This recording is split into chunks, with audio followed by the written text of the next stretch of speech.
Hello hello friend, कैसे हैं आप? I hope you all are fine and same here.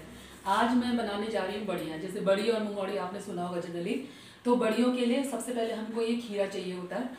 और ये खीरा जो है लोकल मार्केट में आपको अवेलेबल हो जाता है। मैं आज खीरे की बड़ी, जनरली क्या है लोग पेठी की भी बनाते हैं, तो मैं जो है आज पेठी की बड़ियाँ भी बहुत टेस्टी होती है। जनरली मैं आज खीरे की बड़ी बना करके आपको दिखाऊंगी। इसके लिए हमें चाहिए होती है उड़द की दाल। मैंने अभी छिलके वाली दाल ली है, और आप चाहो तो बिना छिलके वाली उसको यूज़ कर सकते हैं। ये दाल को मैंने ओवरनाइट सोक करके रखा था और ये सोक हो चुकी है। और दाल जनरली क्या है, हम इसका रेशियो करेंगे 1 किलो खीरे में पाव भर अगर आप दाल डालते हैं तो मेरे हिसाब से उसका जो प्रोपोर्शन है वो बिल्कुल ठीक रहेगा। और इसलिए कि दाल क्योंकि सोक होने के बाद उसकी क्वांटिटी बढ़ जाती है। तो अब मैंने ये दाल जो है ये भिगा करके रखी हुई थी। अब मैं इसको मिक्सी में पीस लूँगी और ये खीरे को मैं ग्रेट कर लूँगी। खीरे को ग्रेट करने के लिए मैंने ग्रेटर लिया है। तो एक ये छोटे वाले होल्स होते हैं, इससे ना करके जो बड़े वाले होल्स हैं इससे आप ग्रेट कीजिए, क्योंकि छोटे वाले से करेंगे तो खीरे का पता ही नहीं चलेगा सूखने के बाद। तो अभी हम दाल वाल पीस लेते हैं, खीरा ग्रेट कर लेते हैं। उसके बाद बढ़िया कैसे डालते हैं वो मैं आपको दिखाती हूँ। तो अभी हम सबसे पहले मिक्सी में डाल करके बारीक दाल पीस लेते हैं।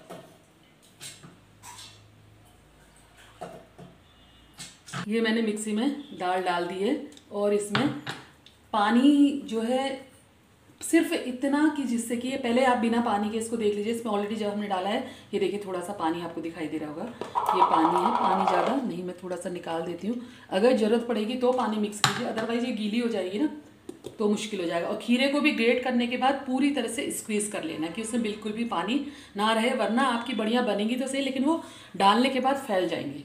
टेस्ट तब भी आएगा बढ़ियों वाला, लेकिन जो एक प्रॉपर जो बढ़ियों का शेप आता है वो नहीं आ पाएगा। अब मैं जा रही हूँ इसको पीसने के लिए। ये देखिए अब मेरी दाल जो है पीस करके रेडी हो गई है। देखिए इसमें पानी की मुझे ज़रूरत नहीं पड़ी। अगर पानी पड़ जाता ना इस पर तो ये थोड़ा सा गीली हो जाती।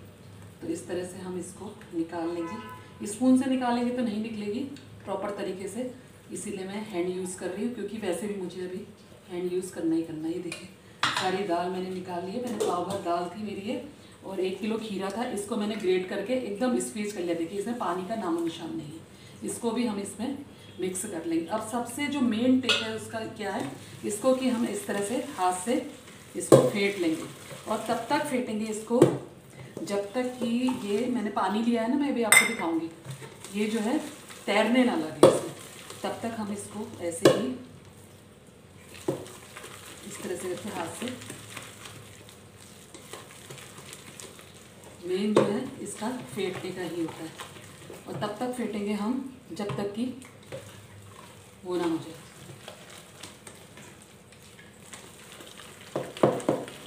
देखिए अभी मैं इसको डालूंगी ना, तो अगर ये फिटी होगी तो ये ऊपर आ जाएगा, अदरवाइज़ ये पानी में नीचे डूब जाएगी। अभी नहीं हुआ है, देखिए ऊपर इसे तैरना चाहिए पानी में। इसको इस तरह से हम हाथों से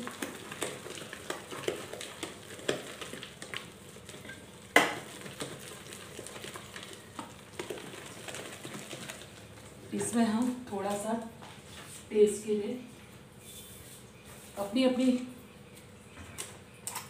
अकॉर्डिंग टू योर सेल्फ, जैसे मुझे थोड़ा हींग पसंद है, थोड़ा सा मैं इसमें हींग मिक्स कर लेती हूँ। इससे इसका टेस्ट और भी बढ़ जाता है। लेकिन अगर आपको हींग खाना पसंद ना हो तो आप इसको स्किप भी कर सकते हैं। इसका यही है, जितना आप इसको फेंटेंगे उतनी ये लाइट वेट बहुत अच्छी बनेगी। बीच बीच में मैं ट्राई करते रहूँगी पानी में डाल के। अभी थोड़ा सा और इसको फेंटने की ज़रूरत है।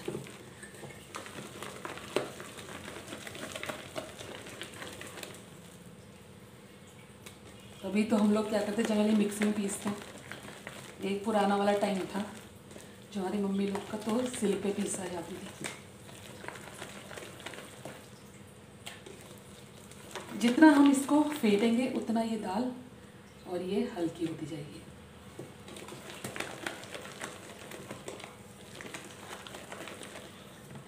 सबसे जो इसमें हार्ड वर्क की ज़रूरत पड़ती है वो यही पे, ग्रेट करना इट्स इजी और ग्राइंड करना भी सबसे ज़्यादा मेहनत जो है इसकी। ये देखिए, अब ये मैं आपको एक बार फिर से दिखाती हूँ। ये हम टेस्ट करेंगे और ये भी थोड़ा सा और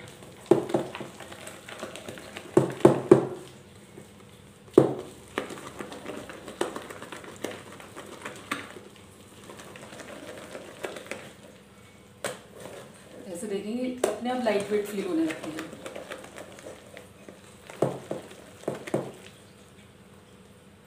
ये देखिए,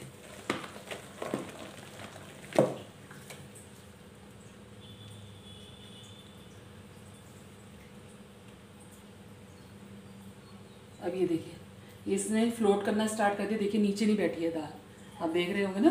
तो अब ये हमारी रेडी हो चुकी है दाल और खीरा मिक्स करके बढ़िया डालने के लिए। इसके लिए मैंने पहले से ट्रे तैयार की है और ट्रे पे मैंने ऑयल लगाया हुआ है, सरसों का ऑयल है, जिससे कि ये नीचे चिपके ना। और अब हम क्या करेंगे, इस ऑयल वाली ट्रे में हम बढ़िया डालना स्टार्ट करेंगे।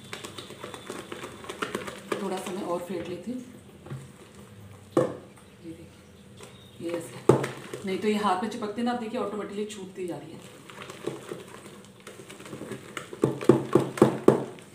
और इन बड़ियों को हम चावल के साथ, रोटियों के साथ, अलग अलग इसकी मैं आगे आपको रेसिपी दूंगी। चावल के साथ बहुत टेस्टी लगती है और रोटी के साथ भी, रोटी पराठा। और इसका अगर चाहें तो पुलाव टाइप से, जैसे मूंगफली का बनता है ना, वैसी बड़ियों का। अब हम बढ़िया डालना स्टार्ट करते हैं। वो प्रॉपरली स्क्वीज़ नहीं हुआ था तो ये बढ़िया अभी से फैलना स्टार्ट कर देती है। तो ये हम ऐसे करके ट्रे में बढ़िया डालेंगे और इसको फिर धूप में रख देंगे। और धूप में तब तक इसको सुखाएंगे जब तक ये बढ़िया ऑटोमेटिकली खुद से ही ना निकल जाए। और उसके बाद भी, निकलने के बाद भी इनको फिर पलट देते हैं, जिससे कि ये दूसरी साइड भी सूख जाए। इस तरह से हम ये सारी बढ़िया डाल देंगे। ये देखिए, थोड़ा सा डिस्टेंस करके करिएगा, जिससे कि अगर थोड़ा बहुत ये फैले तो इनको स्पेस मिल पाए। ये देखिए, इसी साइज़ में डिपेंड करता है आपके ऊपर कि आप बड़ा साइज़ या छोटा साइज़, वो एवरीथिंग डिपेंड्स ऑन यू, आपके ऊपर निर्भर करता है। बट मुझे इतने ही साइज़ पसंद है तो मैं इतने की ही डालूँगी। और पेठे की भी डाल सकते हैं, पेठे की बढ़िया भी बहुत टेस्टी होती है।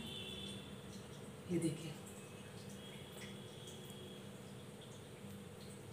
थोड़ा बहुत अभी ये वैसे इतना प्रॉपर इनकी ग्राइंडिंग और खीरे की स्क्वीजिंग हुई है ना, तो ये आपस में मिक्स नहीं होंगी।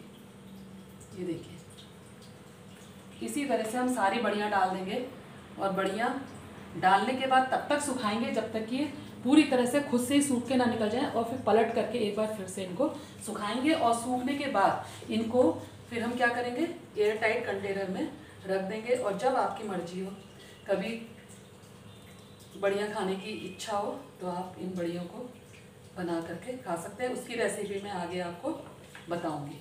तब तक के लिए, अब इसके बाद हम इसको धूप में रख देंगे। तब तक के लिए धन्यवाद। रेसिपी देख ले, पसंद आए तो लाइक, शेयर और सब्सक्राइब जरूर करें। और जब ये बढ़िया बन करके तैयार हो जाएंगी तब मैं इनकी रेसिपी दूंगी आपको कि कैसे, किसके साथ इसको खाया जाता है और बनाया जाता है। Thank you.